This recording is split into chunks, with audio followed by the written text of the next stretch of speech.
प्यारे बच्चों, इस YouTube चैनल में आप सबका स्वागत है। आज का हमारा टॉपिक है विज्ञान, कक्षा 7, अध्याय 8, पादप में जन्म।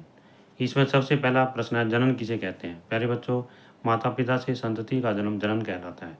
कायिक अंग किसे कहते हैं?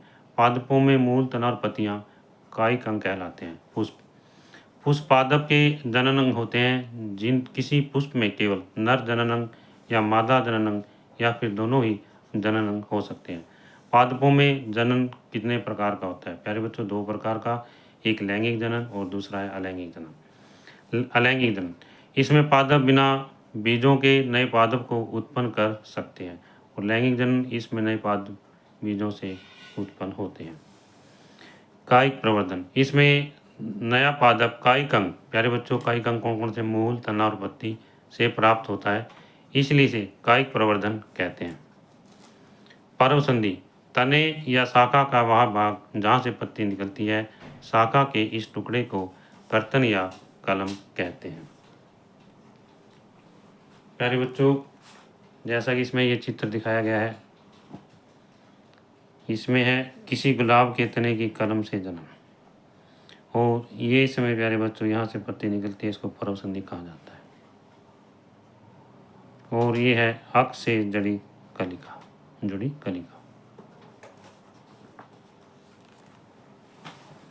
कायिक कलिकाएं, पत्तियों के कक्ष में भी कलिकाएं होती हैं। ये कलिकाएं अंकुरों के रूप में विकसित होती हैं।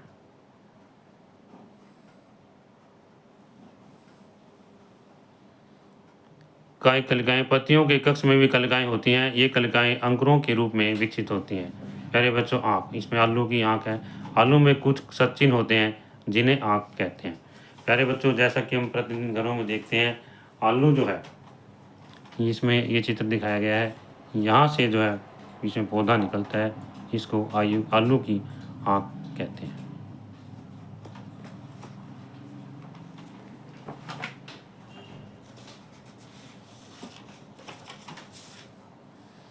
ब्रायोफिल्म पत्रचट्टा, इसमें पत्ती के किनारे के गर्त में कलिकाएं होती हैं। यदि इस पादप की पत्ती नमी वाली मृदा पर गिर जाए तो प्रत्येक कलिका नए पादप को जन्म दे सकती है।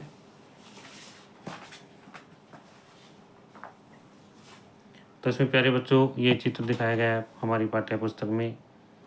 इसमें यहाँ पर ब्रायोफिल्म की पत्ती जिसके किनारे पर कलिकाएं होती हैं, ये दिखाई गई है। ये इसकी कलिकाएं हैं। ये कलिका जो है, यदि यह किसी नमी वाले स्थान पर मिट्टी में गिर जाए तो नए पौधे को जन्म दे सकती है।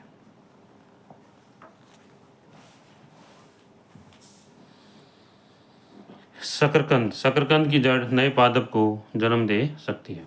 कायिक प्रवर्धन के लाभ, इससे प्यारे बच्चों कम समय में पौधा तैयार हो जाता है, और नया पौधा जो है जनक पौधे जैसा ही होता है, क्योंकि यह एक ही जनक द्वारा उत्पन्न होता है। इसके विपरीत लैंगिक जनन द्वारा उत्पन्न होने वाले पादप में माता पिता दोनों के गुण होते हैं। ईस्ट में मुकुलन द्वारा जन्म, यह एक कोशिक जीव है। प्यारे बच्चों, ईस्ट क्या है? एक कोशिक जीव है। इससे बाहर निकलने वाले छोटे बल्ब जैसे प्रवर्ध मुकुल या कली कहलाता है। मुकुल क्रमशः वृद्धि करता है और जनक कोशिका में अलग होकर नई ईस्ट कोशिका को बनाता है। नई ईस्ट कोशिका विकसित होकर परिपक्व हो जाती है और फिर नई ईस्ट कोशिकाएं बनती हैं। कभी कभी यह मीन मुकुल से नए मुकुल के नए मुकुल में विकसित हो जाते हैं, जिससे एक मुकुल श्रृंखला बन जाती है। यदि यह क्रम चलता रहे तो कुछ ही समय में बहुत अधिक संख्या में ईस्ट कोशिकाएं बन जाती हैं।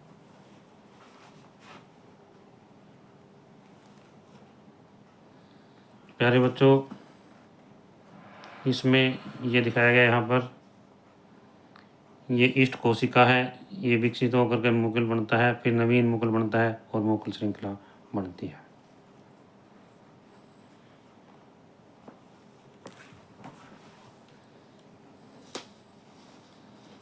प्यारे बच्चों, इसमें ये नवीन शब्द है, नवीन।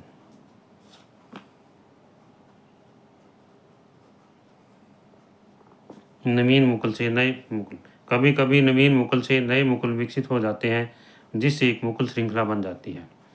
यदि यह क्रम चलता रहे तो कुछ ही समय में बहुत सी अधिक संख्या में ईस्ट कोशिकाएं बन जाती हैं। सवाल, जब इन्हें जल और पोषक तत्व उपलब्ध होते हैं तो यह वृद्धि करते हैं और तेजी से खंडन द्वारा गुणन करते हैं। सवाल, प्यारे बच्चों, जब जल और पोषक इनको मिल जाते हैं तो क्या करते हैं, वृद्धि करते हैं और तेजी से ये खंडन के द्वारा, किसके द्वारा, खंडन के द्वारा गुणन करते हैं।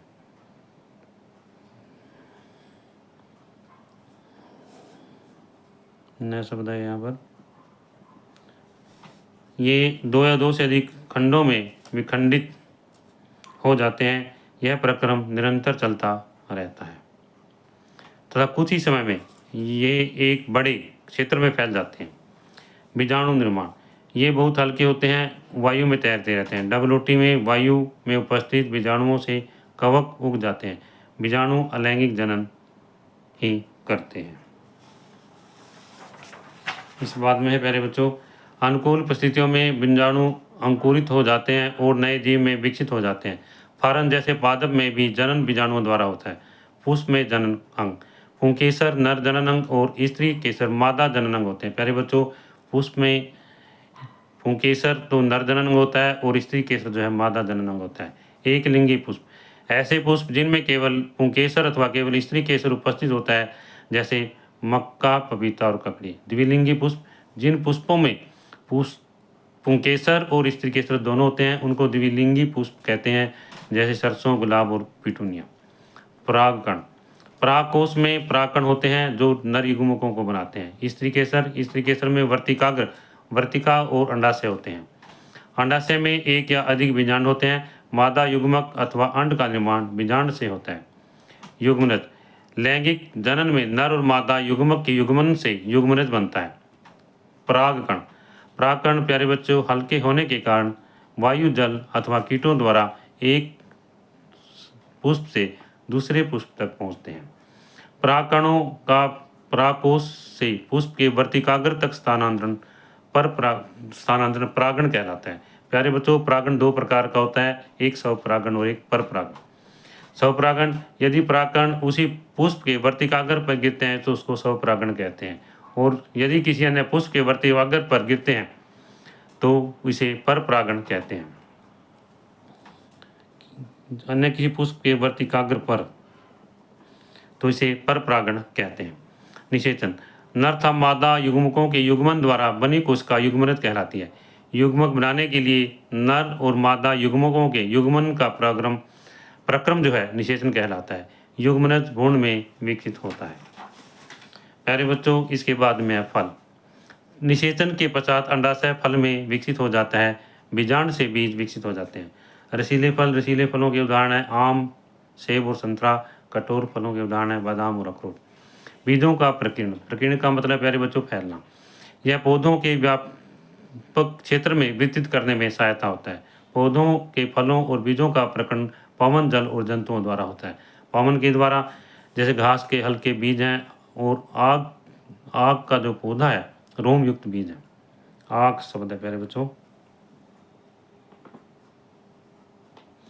आग के रोम युक्त बीज ये जो है हवा के द्वारा फैलते हैं। और जल के द्वारा तैरने वाले बीज जैसे नारियल। जंतुओं द्वारा ऐसे बीज जिनमें हुक जैसी संरचनाएं होती हैं या कांटेदार होते हैं, जो जंतुओं के शरीर से चिपक जाते हैं या कपड़ों से चिपक जाते हैं तथा दूर के स्थानों तक ले जाए जाते हैं। प्यारे बच्चों, जैसे यूरेनिया और जैंथियम। प्यारे बच्चों, बीजों का प्रकीर्ण अति आवश्यक है, क्योंकि यदि इनका प्रकीर्ण नहीं होगा तो पौधे जो है विभिन्न जगहों पर पनप नहीं सकेंगे और वो एक ही जगह पनपेंगे। इसलिए उनको वायु, जल और पानी जो है कि उनके प्रति जो प्रति श्रद्धा होगी।